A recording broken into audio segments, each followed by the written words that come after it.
Assalamualaikum warahmatullahi wabarakatuh. Saudaraku kaum muslimin dan muslimat, saudara sebangsa di tanah air dimanapun Anda ada dan berada. Berjumpa kembali dengan saya Abu Fikri dalam rangka kebaikan dan kebenaran demi mempermudah langkah kita menuju jalan selamat, yaitu Allah dan Rasulnya. Kali ini saya berada di ruangan dosen saya, yaitu di UIN, ya, Universitas Islam Negeri Fatmawati Soekarno, Kota Bengkulu. Ini gedung tarbiyah. Kalau saya orang syariah atau orang Usuluddin, maaf. Jadi ya sambil nunggu beliau datang, kita bikin konten dulu atau bikin tausiah dulu. Jadi jangan sampai waktu kita itu tersisih tanpa makna. Oke. Jadi akhir-akhir ini ada sahabat, kaum kerabat bertanya kepada kita, Abu Fikri itu ya sesuai dengan namanya dia, yaitu Abu Fikri atau Bapak Pemikir. Jadi segala sesuatu yang tidak dijadikan bahan pembicaraan, kayaknya Pak Abu Fikri itu melakukannya dengan berpikir dahulu, mencerna dahulu, menata dahulu. Apakah dalam setiap tindakan itu seperti itu? Nah, ini pertanyaan mereka. Ya, saya bilang ya semestinya begitu. Kenapa sudah demikian? Ya, kalau kita tidak bersuara, tidak berkata, kan Allah sudah menunjukkan secara fisik ya.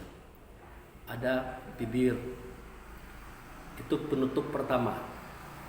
Ada gigi, penutup kedua. Yang ketiga lidah. Jadi suara kata itu nanti akan digerakkan oleh ruh melalui proses lidah, gigi, dan bibir. Nah, itu menunjukkan bahwa lapisan-lapisannya itu tidak langsung gitu ya. Tidak semerta-merta begitu. Nah, tetapi itu biasanya di momen awal. Di tingkat pertama kita mempelajari bagaimana kita menyampaikan hasrat, bagaimana kita berkomunikasi dengan orang lain, yaitu. Nah, tetapi di dalam berbicara itu memang kita melihat dulu. Lawan bicara itu kita lihat dulu. Karena orang yang mendengarkan suara kita, kata kita, informasi dari kita, itu ada 3 tingkat. Pertama, tingkat di atas kita. Nah, kalau tingkat di atas kita, nyaman, bebas gitu. Kita mau salah, kita mau benar, bebas. Kalau kita benar, diakui benar.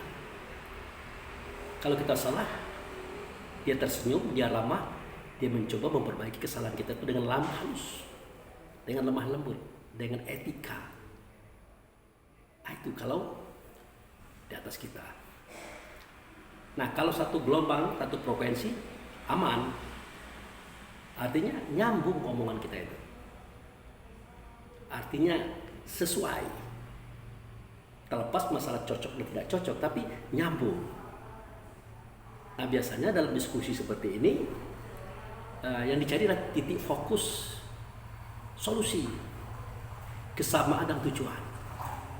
Dia tidak cerita menang, tidak cerita kalah. Kira-kira akhir kisah kita ini apa? Begitu. Nah, tetapi kalau kita berbicara dengan orang yang standar di bawah kita, itu hati-hati. Dan harus banyak ngerem. Harus banyak diam. Kenapa seperti itu? Ya, mereka nanti akan mengartikan semua suara, kata, dan perbuatan kita seperti apa yang dia pikirkan.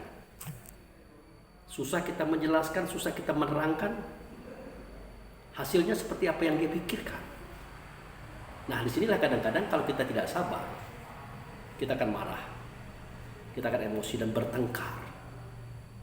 Nah, kalau sudah masuk pada tingkat pertengkaran itu sudah tidak bagus. Karena definisi bertengkar itu adalah orang itu harus menurut kehendak kita. Kita harus menurut kehendak orang itu. Artinya kan tidak mungkin. Makanya dalam proses pertengkaran tadi Ada usaha untuk menekan lawan.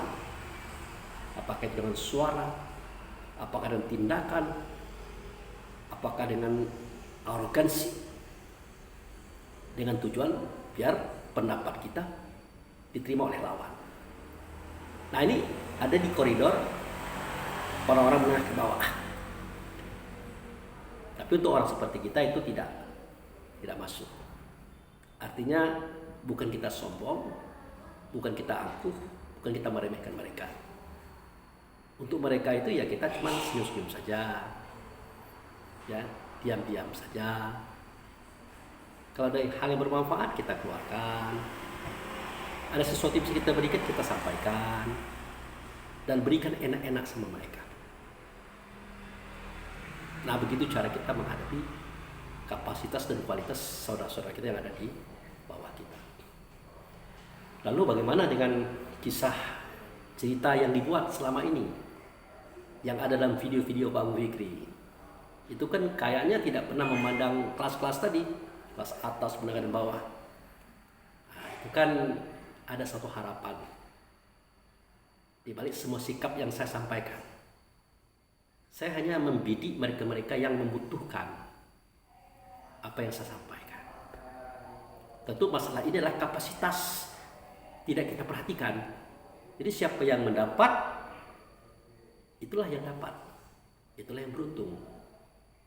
Jadi seketika ada yang menontonnya, wah tidak masuk akal saya ini, ada yang menontonnya, wah pusing saya mendengarnya ini, tidak apa-apa.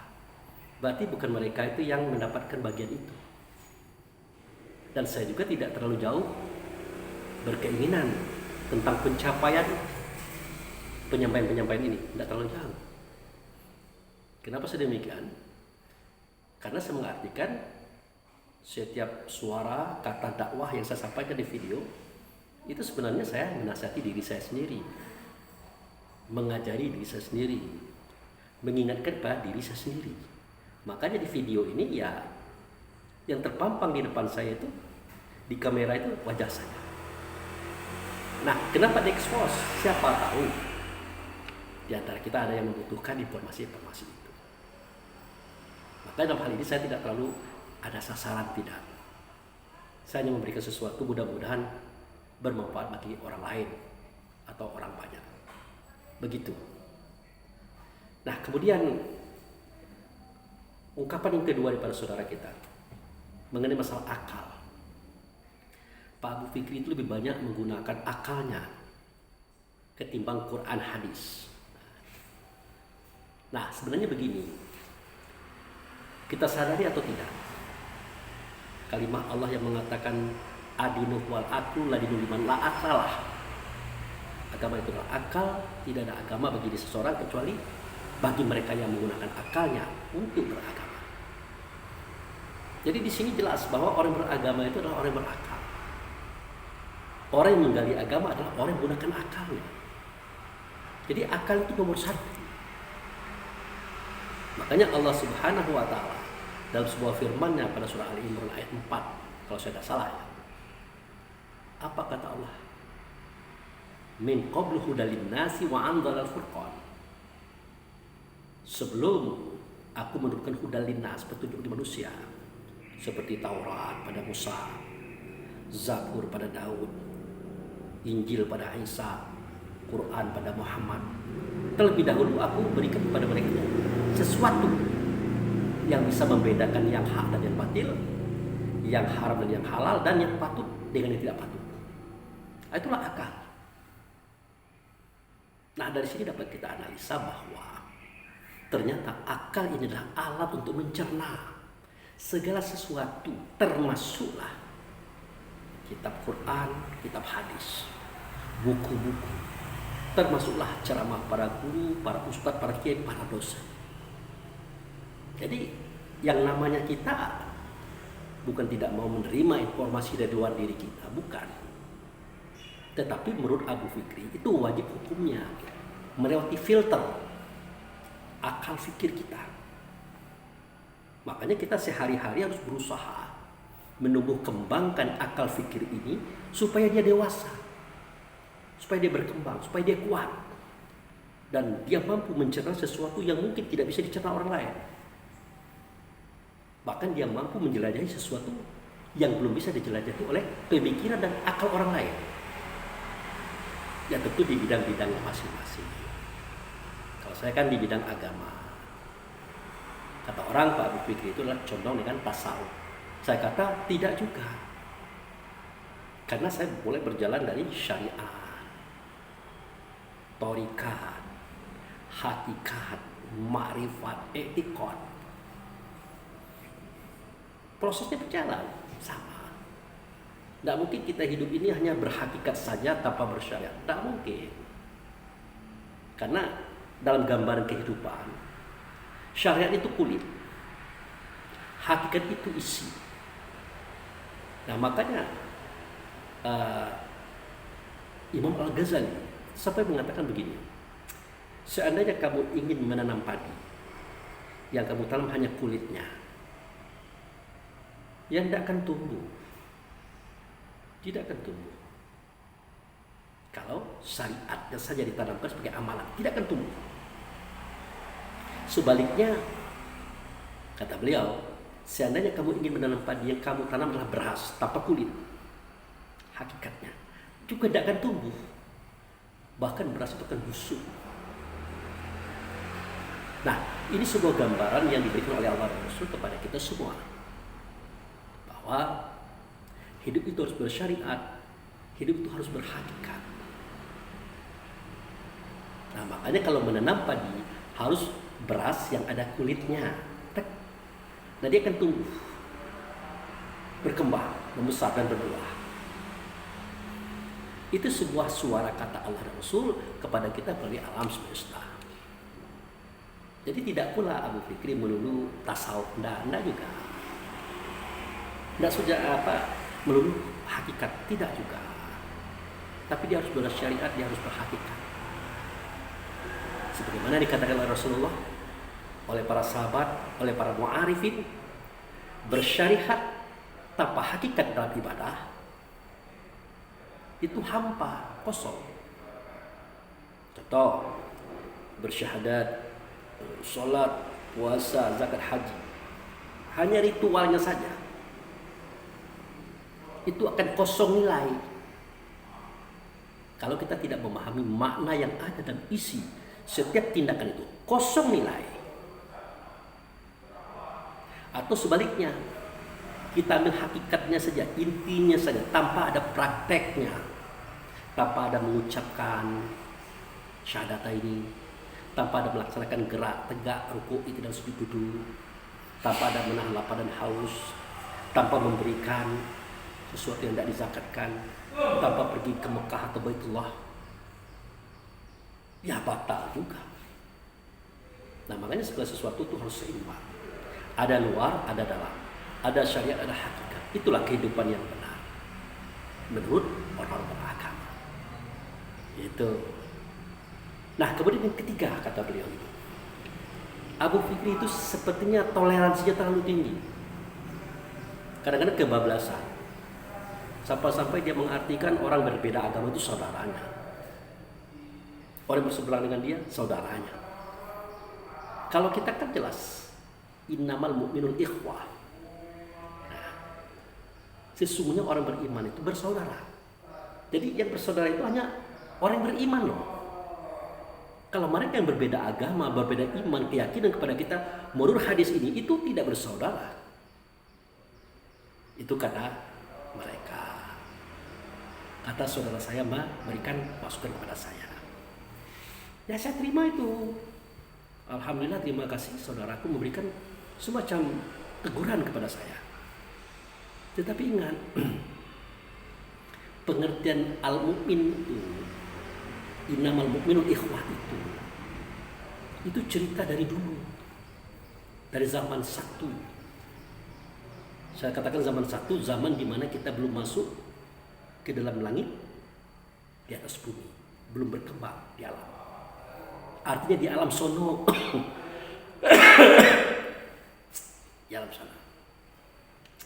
Jadi dikatakan dahulu adalah seketika Allah Subhanahu wa taala berkeinginan untuk dia dikenal kuntu khalzan mufia fa ababtu khalqun fa bi ta'arafuni.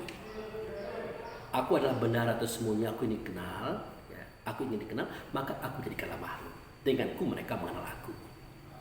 Itu kata Allah. Nah, sebagaimana kita ketahui, Allah itu kan zat. Padanya ada sifat, padanya ada nama, padanya ada perbuatan. Makanya dia zahirkan sifatnya itulah Muhammad. Nah, dari Muhammad inilah dia jadikan segala sesuatu dalam itu 4 pasal. Nah, ini belum cerita langit dan bumi ya, belum cerita alam semesta ya, daripada sebelumnya. Pertama, bumi yang berkati. Ini bukan bumi kita. Bumi di alam sono, di luar sentral alam. Kedua, aras di bumi. Ketiga, surga neraka. Keempat, mukmin. Nah, itu dia. Jadi mukmin itulah satu daripada 4 yang Allah jadikan daripada Muhammad. Memang dia bersaudara. Mukmin adalah nur, yaitu nur Muhammad. Muhammad adalah nur, nurnya Allah. Allah itu Maha Nur. Jadi mukmin ini bersaudara. Dia dikatakan mukmin adalah karena dia beriman kepada Allah, beriman kepada Muhammad sebagai Rasul waktu itu.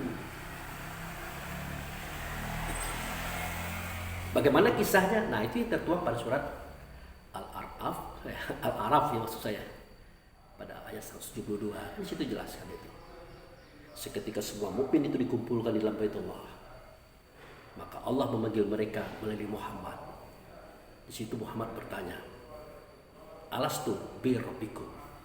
Adakah tidak aku ini dengan Tuhan kamu? Ya, karena semua mukmin mendengar, semua mukmin menyaksikan Muhammad, tentu dia menjawab, "Bala syahidna." Benar kami menyaksikan. Nah, artinya kami melihat, kami mendengar, dan kami berhadapan dengan Anda, bahwa Anda dengan Tuhan kami. Nah, sejak itulah mereka sujud sambil berkata, "Asyhadu an la ilaha illallah wa asyhadu anna Muhammadar Rasulullah." Aku bersaksi tidak ada zat, tidak ada sifat, tidak ada nama, tidak ada perbuatan kecuali Allah lah dianya. Nah, tetapi tidak kami lihat Allah, melainkan yang nyata itulah utusan yang bernama ia dengan nama Muhammad. Itulah berawal daripada syahadata ini. Itu diucapkan oleh semua mukmin, semua nur. Yang waktu itu dia belum berbentuk, belum berupa, kecuali hanya cahaya saja. Makanya di situ dipisah dia. Ada tubuhnya yang terbuat dari nur pula. Makanya dia malaikat seperti Jibril, Mikail, Israel, dan seterusnya. Ada yang tubuhnya terbuat dari tanah. Ya. Nah, jadilah dia Adam, Idris itu hidup sampai ke tubuh kita hari ini. Ada yang tubuhnya terbuat dari api. Maka jadilah dia bangsa jin. Sebatas ini isi dalam malaikat, isi dalam Adam, isi dalam para jin itu satu, namanya mukmin. Itulah saudara tadi. Kita dengan malaikat itu saudara, dengan jin sedang saudara. Apalagi kita sesama terbuat dari tanah tubuh badan jasad kita. Jelas saudara. Nah, mengenai masalah perbedaan agama, perbedaan keyakinan, itu bukan dikehendaki, tetapi itu adalah karena efek berbedanya kapasitas akal fikir kita, ya, kapasitas akal fikir kita. Nah, kebenaran cerita agama ini, ya, cerita ketuhanan ini memang eranya panjang, dari Adam, Idris, Nuh, Hud, Lut, Saleh, Ibrahim, Ismail, Ishak, Yakub, Yusuf, Ayub, Shuaib, sampai Musa dan seterusnya sampai Isa, sampai ke Muhammad. Eranya panjang. Dan setiap zaman itu cara mereka memahami ajaran Allah itu tidak sama, saudara. Berbeda-beda. Contoh misalnya kan, di zaman Nabi Adam boleh kalau kita menikah dengan adik kandung kita, atau menikah dengan abang kandung kita, boleh di zaman Nabi Adam. Seterusnya tidak boleh lagi. Kenapa? Sesuai dengan situasi dan kondisi. Karena di zaman Adam itu manusianya belum terlalu banyak. Dan seterusnya hingga di era zaman Nabi Muhammad ini, hingga di era akhir zaman ini seperti zaman kita hari ini. Jadi terjadinya perbedaan cara berpikir tentang Allah, syariat Allah, syariat Rasul, itu tidak ada yang aneh. tidak akan melunturkan antara roh kita dengan roh orang lain itu bermusuhan, tidak akan. Karena kita tahu yang ditiupkan Allah ke dalam Adam, itulah yang ada dalam dada Idris, Nuhud, Lut, termasuk saya, termasuk kita semua. Bersaudara loh. Nah, oleh karena roh kita itu bersaudara, dalam hal ini tidak berbicara laki-laki perempuan, tidak bicara suku dan bangsa, tidak bicara agama, dia bersaudara. Apa yang kita rasakan itu yang mereka rasakan. Kita sedang dipuji, mereka juga sedang dipuji. Kita tidak suka dihina dan caci maki, dia juga begitu. Nah, rasa yang sama yang perlu kita jaga. Makanya saya katakan, apapun agama Anda, apapun keyakinan Anda, ya tetap penghargaan, penghormatan tidak berhenti. Maka jangan Anda mengira, wah ini Pak Abu toleransinya kebablasan. Tidak.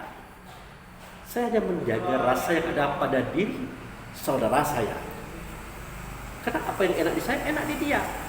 Sakit di saya, sakit di dia. Oh, masalah berbeda pemahaman, berbeda pendapat, keyakinan tentang Tuhan dan syariat, itu tidak urusan saya. Itu urusan dia dengan Tuhannya. Tuhannya dan Tuhan saya juga. No problem kan? Tidak ada masalah.